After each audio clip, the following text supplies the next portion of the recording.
आज का हमारा टॉपिक है कि कैसे एक ग्लूकोज मॉलिक्यूल ओपन चेन से रिंग चेन में कन्वर्ट होता है।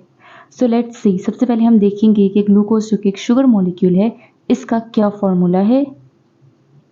इसका फॉर्मूला होता है C6H12O6, यानी कि 6 कार्बन एटम्स, 12 हाइड्रोजन एटम्स और 6 ऑक्सीजन एटम्स मिलकर एक शुगर मॉलिक्यूल बनाते हैं। किस तरह से अरेंज होते हैं हम पहले इस चेन में देखेंगे। यहाँ पर सबसे पहले आपको नजर आ रहा है कार्बन नंबर 1 अटैच है कार्बन नंबर 2, फिर कार्बन नंबर 2 बॉन्ड बना रहा है कार्बन नंबर 3 के साथ, कार्बन 3 कार्बन 4 कार्बन 4 कार्बन 5 और कार्बन 6, यानी कि 6 कार्बन एटम्स हैं जो कि एक स्ट्रेट चेन की फॉर्म में लिंक कर रहे हैं एक दूसरे के साथ। अब हाइड्रोजन एटम्स कितने हैं? 12 हैं और ऑक्सीजन एटम्स होते हैं 6। ये कैसे अटैच होते हैं? सबसे पहले हम फर्स्ट कार्बन की बात करते हैं। कार्बन नंबर 1 पे अटैच है हमारे पास डबल बॉन्ड O और ऑक्सीजन एटम के साथ। किसके साथ अटैच है कार्बन एटम?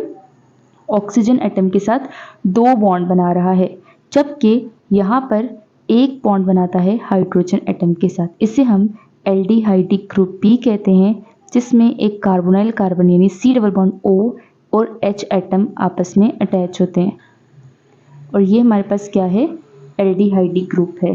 तो कार्बन नंबर 1 पे हमने देखा कि ये क्या है? C double bond OH atom attach होगा। बाकी 2 पे, 3 पे, 4 पे और 5 पे एक तरफ हाइड्रोजन एटम और एक तरफ OH एटम प्रेजेंट होंगे। ठीक है, OH H H OH, मतलब इस तरह से हाइड्रोजन और हाइड्रोक्सिल एटम्स अटैच होंगे कार्बन नंबर 5 तक। कार्बन नंबर 6 में भी ऐसा ही होगा। कार्बन नंबर 6 में यहाँ पे देखिए OH है और 2 क्या है? हाइड्रोजन एटम्स अटैच हैं।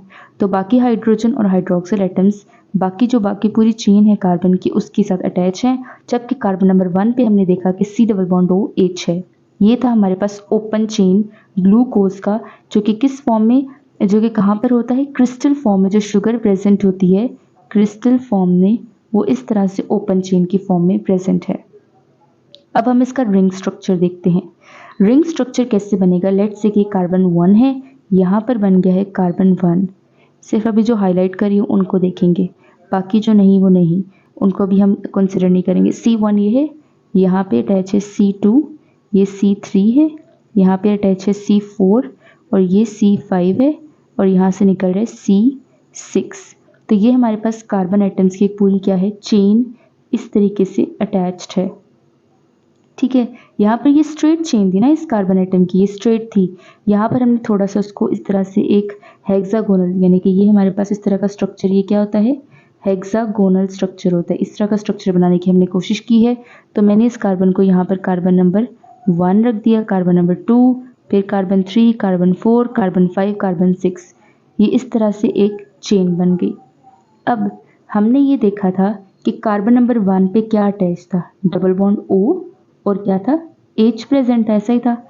कार्बन नंबर 1 पे यहाँ पे क्या था? Double bond OH। यहाँ पर बिल्कुल वैसे ही कार्बन नंबर 1 पे वही चीज़ें अटैच कर देनी है जो यहाँ पर अटैच थी। कार्बन नंबर 2 पे H और OH अटैच कर देना है। कार्बन नंबर 3 पे OH और नीचे H होगा। वैसे ही कार्बन 4 पे एक तरफ OH था और दूसरी तरफ उसके H था।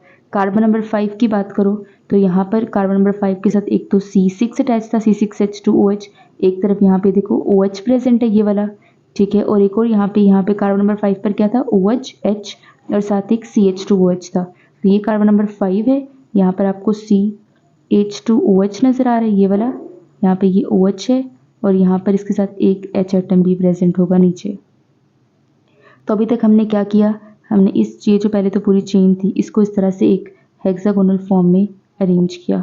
फिर हमने जिसके साथ ग्रुप्स लगे हुए थे कार्बन 1 पे, वो सारे बिल्कुल वैसे ही अटैच कर दिए। यहाँ तक हो गया।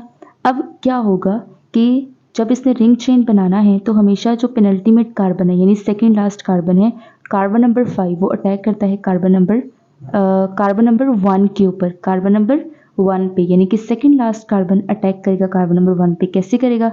यहाँ पर हमारे पास ये कौन सा कार्बन है? कार्बन नंबर 1, और ये सेकेंड लास्ट कार्बन जो कि कार्बन नंबर 5 है। ये हमारे पास इन दोनों के बीच में रिएक्शन होता है, एक बॉन्ड बनता है इन दोनों के बीच में, ऐसे बॉन्ड। वो बॉन्ड कैसे बनता है वो हम देखते हैं अभी। यहाँ पर कार्बन नंबर 5 की बात करें तो OH प्रेजेंट है। क्या प्रेजेंट है? OH। OH क्या करता है, इसके साथ जो हाइड्रोजन एटम है ना, इसको बाहर निकाल देते हैं। यहाँ से हाइड्रोजन एटम बाहर निकल जाते हैं H पॉजिटिव की फॉर्म में। ये H पॉजिटिव की फॉर्म में हाइड्रोजन एटम निकल जाएगा। और ऑक्सीजन, ये जो ऑक्सीजन एटम है खुद इलेक्ट्रॉन अपने पास रख लेगा, तो इसके ऊपर चार्ज क्या आ जाएगा? नेगेटिव, क्योंकि इसने अपने पास इलेक्ट्रॉन रख लिए हैं। पहले ऐसे था, ऑक्सीजन एटम इस तरह हाइड्रोजन एटम के साथ जुड़ा हुआ था, बॉन्ड बनाया हुआ था। यहाँ पर क्या थे? 2 इलेक्ट्रॉन्स थे। ये दोनों इलेक्ट्रॉन्स ऑक्सीजन एटम अपने पास रख लेगा, यहाँ से बॉन्ड टूट जाएगा, हाइड्रोजन एटम बाहर रिलीज हो जाएगा। हाइड्रोजन एटम बन जाएगा H पॉजिटिव और ऑक्सीजन एटम बन जाएगा O नेगेटिव। क्यों? क्योंकि इसके पास दोनों इलेक्ट्रॉन्स आ चुके हैं। तो इस जगह पर क्या हो रहा है, ये जो हाइड्रोजन एटम है ये बाहर गया, यहाँ से बाहर गया, और यहाँ पे जो ऑक्सीजन एटम है इसके ऊपर चार्ज क्या गया है? नेगेटिव। यहाँ पर नेगेटिव, ये जो 2 इलेक्ट्रॉन इसके ऊपर आ रहे हैं ना, ये नेगेटिव चार्ज दे रहे हैं। तो अभी हमने ये देखा कि यहाँ पर ऑक्सीजन एटम हो गया है नेगेटिव और एक प्रोटॉन जो है वो निकल गया है बाहर। ये वाला ऑक्सीजन एटम नेगेटिव है। यहाँ पर अब देखते हैं, यहाँ पर अगर देखो तो C double bond O present है। मैं इस C डबल बॉन्ड O को ले रही हूँ। होता ये कि इसमें भी इलेक्ट्रॉन्स है। यहाँ पे ये बॉन्ड किस तरह बना है? इलेक्ट्रॉन्स थे ना इसके अंदर, यहाँ पे 2 इलेक्ट्रॉन्स थे एक बॉन्ड के अंदर, यहाँ पे भी इस बॉन्ड के अंदर भी 2 इलेक्ट्रॉन्स होंगे। अब क्या होगा, ऑक्सीजन एटम, ये जो ऊपर वाला बॉन्ड है पाई बॉन्ड, इसके इलेक्ट्रॉन अपने पास रख लेगा और ये बॉन्ड ब्रेक हो जाएगा। जब इसके पास आएंगे, इसके पास 2 इलेक्ट्रॉन्स आ जाएंगे एक्स्ट्रा, तो इसके ऊपर चार्ज आ जाएगा नेगेटिव। तो कुछ इस तरह से हो जाएगा CO माइनस।